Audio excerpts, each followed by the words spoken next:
Bonjour à toutes et à tous et bienvenue dans cette nouvelle vidéo consacrée au Chromecast en compagnie donc de Aurélien qui a acheté le Chromecast V2. On s'est dit que c'était un peu l'occasion, comme il avait aussi la V1 en stock, de faire un petit test, de comparer un petit peu les performances de la V1 et de la V2 pour vous montrer un petit peu si ça vaut le coup de passer à la V2 si vous avez la V1 et voir un petit peu les améliorations du produit au-delà de l'aspect du packaging et du design. Donc voilà, on va faire juste 2-3 petits tests, lancer des vidéos depuis 2-3 applis, faire un partage d'écran, etc. pour vous montrer un petit peu s'il y en a un ou l'autre qui fonctionne mieux et si la différence est vraiment flagrante. On va commencer par balancer le chargement de Netflix. Ok. Pour voir un petit peu si on a des choses qui sont vraiment comparables ou pas en termes de timing. Donc là on est sur la V1, hein, c'est ça? Ouais. Ok.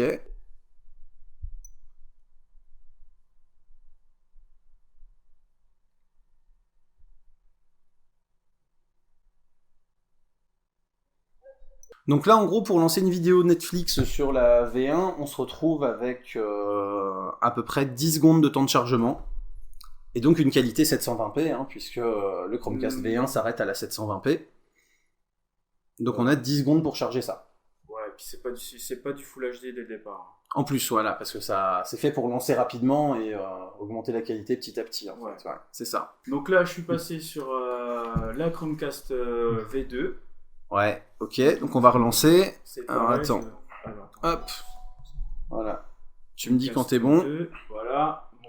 Bon, on devrait voir quand j'appuie. Hop, c'est parti.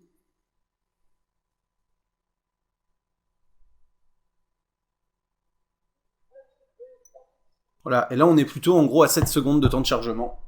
Ouais. Donc ça nous fait quand même 30% de temps de chargement en moins. Donc certes c'est que 3 secondes, mais dans le principe c'est 30% de chargement en moins. C'est ça. C'est quand même énorme en on termes gagne de... un peu de temps. Voilà. En fait, ce qu'on peut observer, j'espère que ça se verra à l'écran, c'est au niveau des pourcentages de chargement. La V2, en gros, il y a un petit temps d'attente de 0 à 10%, et Et ensuite après on ça passe fait quasiment à 100. un saut à 70-90% directement. Voilà, c'est ça. Ouais. Alors que sur la première, Ça monte beaucoup plus lentement en fait. c'est à peu près Ouais, linéaire, c'est ça. et on passe 10, 30, 50, 70, 100. Et il faut Donc, bien préciser qu'en plus ici on n'a pas de routeur qui soit sur le 5 GHz, donc on n'utilise que la bande des 2,4. ouais. Ce qui fait que peut-être qu'il y a encore un gain de puissance, enfin un gain de bande passante supplémentaire quand on peut être sur le dual band, mais ça on peut pas le tester aujourd'hui. Voilà, ça on Voilà. peut pas tester. Mais donc il y a peut-être encore un potentiel d'amélioration supplémentaire pour que ça démarre encore plus vite, quoi. Voilà. Puis on n'a pas de souci de connexion non plus, parce que j'ai une très bonne connexion à Voilà, c'est ça. VDSL. Ouais. Là, c'est pas la connexion ADSL qui fait une différence. Donc ensuite, on va lancer une petite vidéo YouTube, Alors, histoire de voir un petit peu ce que ça peut donner aussi en termes de qualité sur la V1, la V2, le temps de chargement, la fluidité. Parti. Ça, on a bien tout le lancement, toute la mise en buffer.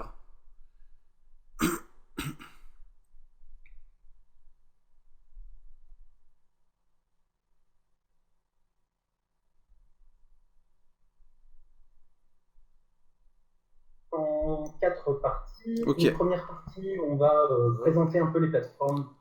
Donc là, sur une vidéo standard YouTube, donc avec le Chromecast V1, on se retrouve en gros à 24 secondes de temps de lancement. Alors, ensuite. Et si on passe sur la V2, Et là, et hop. top.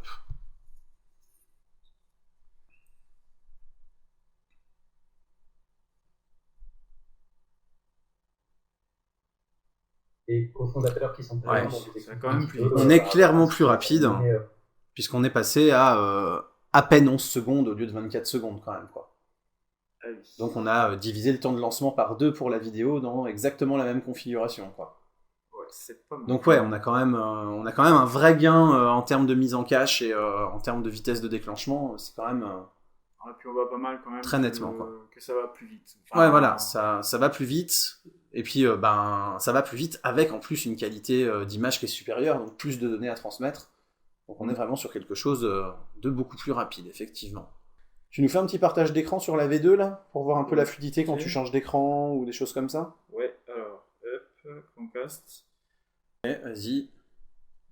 Donc là, ça va être un peu plus dur de voir, hein, parce que ça va être à notre appréciation personnelle.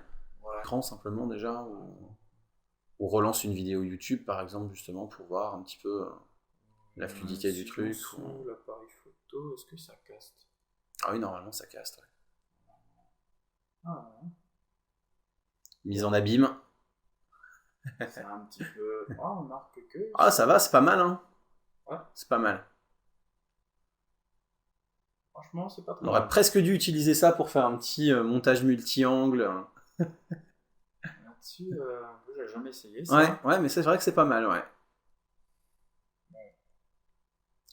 Ça reste assez fluide. Ça a l'air d'être assez fluide, ouais. Franchement, c'est pas mal, ouais. Ce sera plus simple. Hop.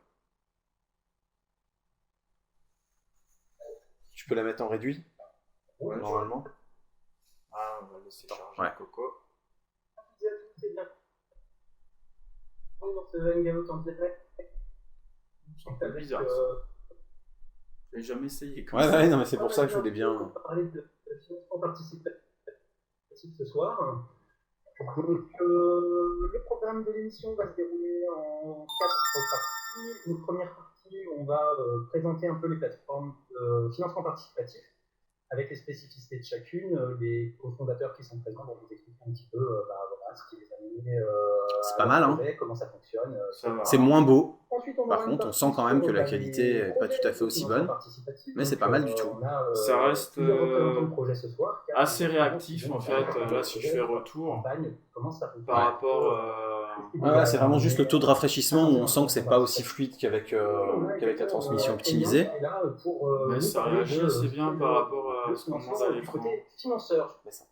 Ouais, Beaucoup ouais, voilà. d'informations, c'est un Là, peu on voit que moche. ça pixelise un peu quand même quand il y a des Mais mouvements. ça Ouais. reste pas instantané, mais c'est rapide.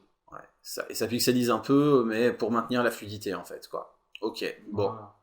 On va essayer un petit peu sur la V1.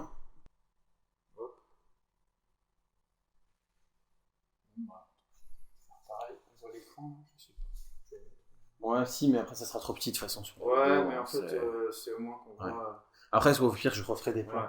Au pire, je referai des plans. Donc ouais, là, à ce niveau-là, c'est relativement fluide aussi. Hein. C'est pas mal.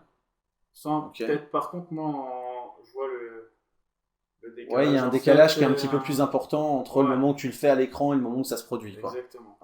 Et si tu relances la vidéo YouTube,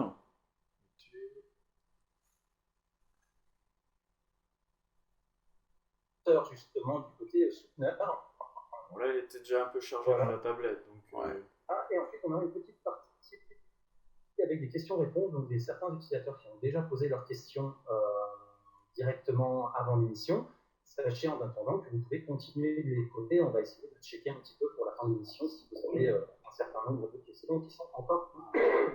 Voilà. Pour les deux, il a fallu un peu de temps que la vidéo... ouais, c'est ça. Adrien, On sent que ça demande de la puissance aussi au niveau du device en fait, quoi. Voilà. Donc effectivement, on voit que c'est moins fluide que quand on est sur une diffusion optimisée, mais on a quand même quelque chose qui reste relativement fluide et relativement utilisable, et que même le son reste audible quand même correctement sur les deux versions.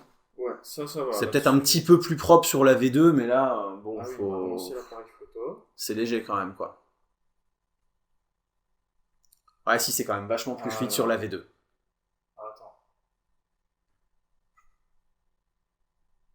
Le temps est un petit peu plus... Ça met un peu plus de temps avant de se fluidifier, alors que sur la V2, c'est fluide tout de suite, quoi. C'est ça, et même le... Puis il y a quand même un écart entre ton mouvement et le mouvement à l'écran qui est un peu plus Voilà. long. Il y a une latence qui est un peu plus importante. Un petit peu, voilà. Ouais. Puis là, on sent que ça saccade, quoi. Ça saccadait pas du tout sur la V2. Ouais, vas-y, tu me dis. Alors, top. C'est parti. Donc là, on est sur la V1. Le thème de l'émission va se dérouler en 4 parties. Une première partie. Ok, on va dire en gros 14 présenter un secondes peu avec le lag. Financement participatif. C'est parti.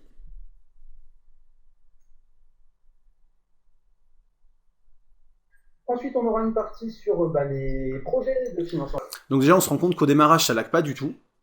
La qualité est quand même meilleure, hein, clairement, au niveau de l'affichage. Et en plus, on est à 7 secondes au lieu de 14. Donc là, Ouais, encore une fois, pour le cast depuis l'ordinateur, on gagne moitié de temps, quoi. On est 50% plus rapide. Toi, est-ce que tu crois que quelqu'un qui a la V1 aujourd'hui doit passer absolument à la V2 ? Qu'est-ce que tu en penses ? Tiens, rapproche-toi qu'on te voit au passage, viens te rasseoir. Ouais, par là. Ouais, pas forcément une nécessité Ouais. du fait que les deux font la même chose. Ouais. Après, par exemple, pour le moment, il n'y a que la Chromecast V2 qui est compatible avec Spotify. Ouais. Donc, Effectivement. Ouais. voilà, ça peut être pour des usages un peu plus spécifiques. Il se peut qu'elle soit utile. Mais sinon, pour un usage courant, comme moi je fais Netflix ou du YouTube ou un peu de streaming du NAS ou quelque chose comme ça, il n'y a pas énorme... Enfin, il y a cet avantage que ça charge un peu plus rapidement. Sinon, l'utilisation est exactement la même. Ouais. Donc pour toi, tu es content de ton achat, Oui, je suis mais content. quelqu'un n'est pas, on n'est pas obligé de se jeter sur la V2 si on a la V1 et que pour l'instant on s'en satisfait. Voilà, il y a pas. Non, voilà, les choses qu'on peut faire avec l'une ou l'autre, c'est en gros c'est identique. Mhm. Donc voilà, si on peut, si on a envie de se faire un petit plaisir, tout ça, c'est vrai qu'elles sont pas moches en plus. Ah non, Ça met des d'accord, photos oui. après. Et par rapport à la dimension, au poids, que ce soit accroché derrière comme ça, que ça pende derrière l'HDMI plutôt que d'être fixé dedans, C'est pas lourd. tu vois une différence? Tu trouves que c'est pas trop lourd? T'as pas peur que ça abîme les ports HDMI de ton projet? Non, ou... Dire c'est vraiment léger, quoi. C'est Ouais. ouais. Parce que ça fait quand même un déport un peu plus important par rapport à la Chromecast V1 qui était bien enfichée dedans, qui donnait une certaine Ouais. rigidité. c'est pas lourd. Ouais, effectivement, ouais. Parce que moi, c'est ça qui me faisait peur, en fait, avant de l'avoir. C'était que ce soit peut-être un peu trop gros et donc un petit peu trop lourd, en fait. Ouais, c'est ça. Non, elle est pas lourde, elle est jolie. Alors finalement, que doit-on penser de cette Chromecast V2?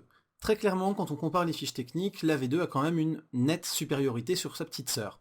Elle est plus rapide, elle a une meilleure qualité d'image, bref, on pourrait se dire qu'il faut absolument passer à la V2. Simplement, la V1 rend très très bien service et fait parfaitement le job.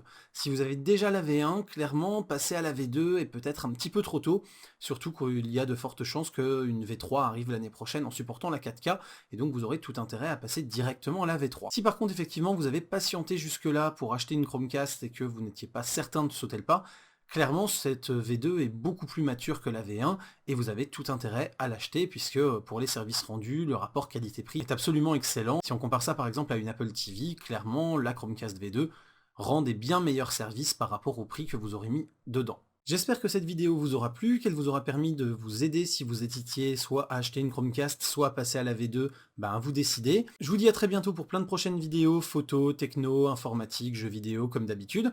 D'ici là, vous pouvez toujours vous abonner à la chaîne en cliquant sur le logo YouTube, découvrir mon site, vous abonner sur les divers réseaux sociaux si vous souhaitez me suivre ou partager la vidéo sur ces réseaux sociaux, et bien sûr, aller sur Tipeee pour pouvoir me tiper. Vous n'hésitez surtout pas aussi à mettre un petit pouce vert à la vidéo si vous l'avez aimé, ça fait toujours plaisir, ça m'encourage, et je vous dis à très bientôt. Salut à tous, bye bye.